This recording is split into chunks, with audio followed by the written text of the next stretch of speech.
Hi, I'm Nicole Aaronson. I'm a pediatric otolaryngologist, also known as an ear, nose, and throat surgeon. I'm going to talk to you today about what tonsils are and reasons that they might be removed.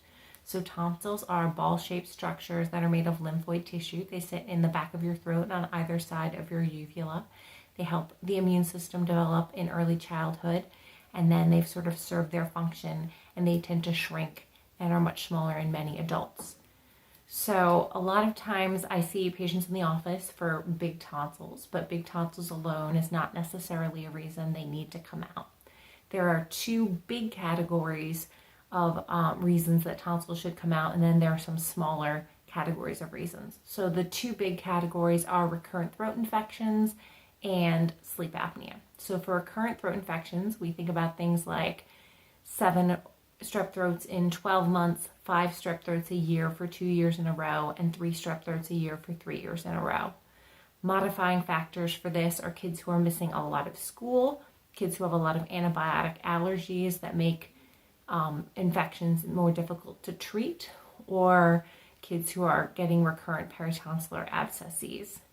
Another group who sort of fit into the recurrent infection picture are the kids with periodic fever syndromes, who often will present for tonsillectomy without the classic strep throat infections.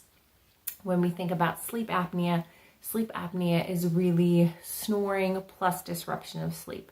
I always say that snoring is annoying to other people, especially if a child has a brother or sister they share a room with, but not necessarily annoying to the patient themselves. Sleep apnea is when there's disruption of the patient's breathing during sleep. Sometimes this is very obvious. It can be seen as gasping or pauses in breathing or choking during sleep. Sometimes the child will wake up frequently or be very restless, constantly tossing and turning and repositioning their airway. Sometimes families will come in and mom or dad will say that they go in multiple times a night and reposition the child because they're worried that the child will stop breathing, and that usually is pretty diagnostic of sleep apnea. And sometimes families just aren't sure. The child's older, they're not watching them sleep.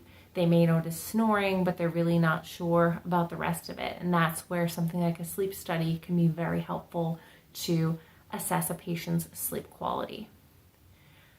Other things that we might think about when we think about tonsils coming out are things like recurrent tonsil stones or dysphagia. These are less commonly reasons that tonsils need to come out. A lot of time tonsil stones can be managed with something as simple as a water pick, and dysphagia may or may not be related to large tonsils. Often these may be also present in a child who has sleep apnea with large tonsils, but not necessarily. So just to summarize, the two big reasons that tonsils need to come out are recurrent throat infections or sleep apnea symptoms. Large tonsils alone are not necessarily a problem unless they're actually causing a problem for the child. Thank you so much for listening. If you want to listen to more of these videos, please subscribe to Dr. Nicole Knows.